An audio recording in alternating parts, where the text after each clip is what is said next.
Washington Elementary School District presents an overview of bullying awareness and reporting procedures. We will be reviewing the WESD policy and regulations as related to staff responsibilities throughout the remainder of this presentation. According to district policy, a student may give a report either verbally or in writing. Some school sites also have bully boxes available in different areas on the campus. An employee may become aware of a situation from a student who is experiencing bullying or believes another student is experiencing bullying. A verbal report will be documented in writing by the employee receiving the report. In accordance with new state guidelines, the district has updated its governing board policy in respect to bullying reporting. Effective immediately, any school employee who becomes aware of or suspects a student is being bullied shall immediately notify the principal or the principal's designee. Employees may initially give verbal notice to the principal or the principal's designee, but shall submit a written report to the principal or the principal designee within 1 school day of the verbal report. The attached complaint form is to be used. The complaint form should be used by the employee to document information about the event that they have witnessed or have been made aware of. Once completed, it should be given to the principal or their designee for investigation. According to governing board policy, failure to report a suspected case of bullying may result in an employee's disciplinary action up to suspension without pay or dismissal.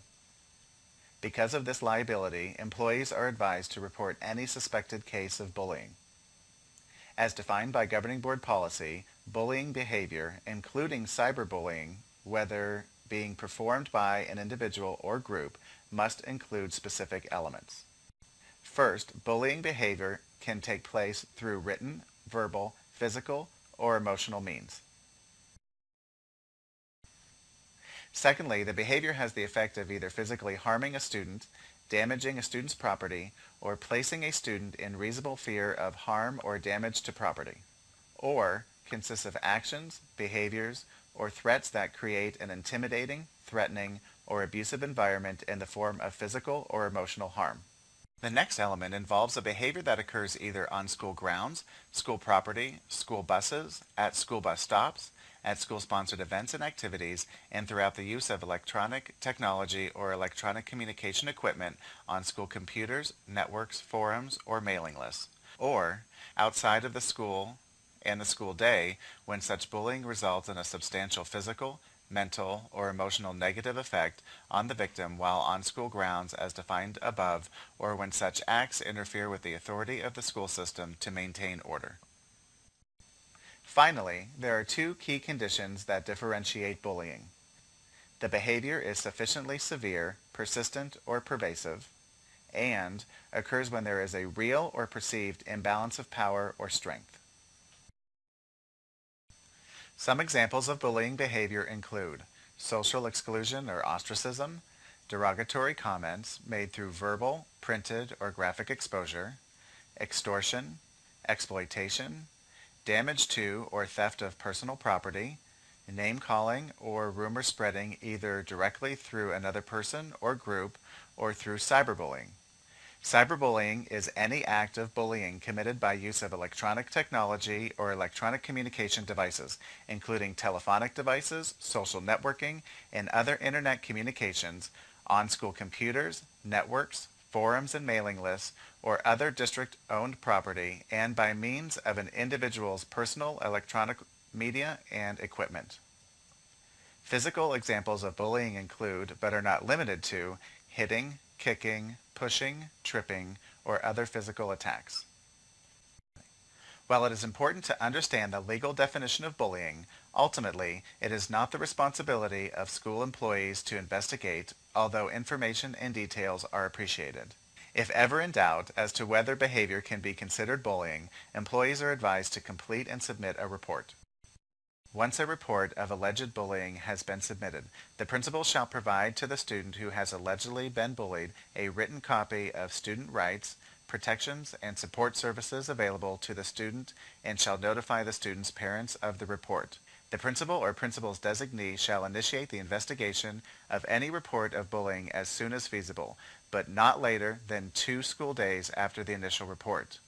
The investigation will be comprehensive to the extent determined appropriate by the principal or principal's designee and documented by the principal or the principal's designee. Following the investigation, several steps must take place. Should the principal or principal's designee determine that bullying has occurred, discipline will be administered pursuant to board policies JK, JKD, and JKE.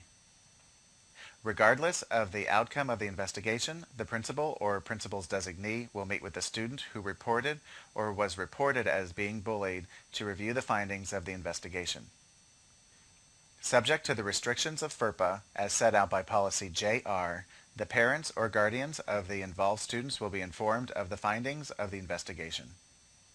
Documentation related to reported bullying and subsequent investigations shall be maintained by the district for not less than 6 years. In the event the district reports incidents to persons other than school officials or law enforcement, all individually identifiable information shall be redacted.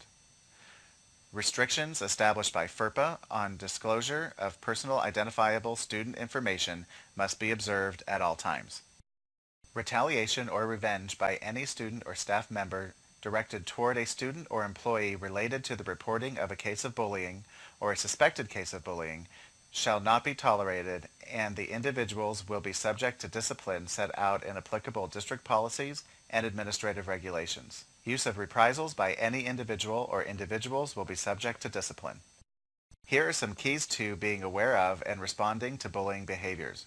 Respond quickly and consistently to bullying behaviors. Stay up to date about bullying behaviors on your campus. Know where hotspots are. Get involved in your campus's bullying prevention activities. You are responsible for reading and understanding WESD Board Policy JICK and Regulation JICK-R, Student Violence, Harassment, Intimidation, and Bullying, which are summarized in this presentation. Thank you for participating in the Bullying Awareness Reporting Training. If you have any questions regarding bullying prevention, please contact the Administrator of Social Services.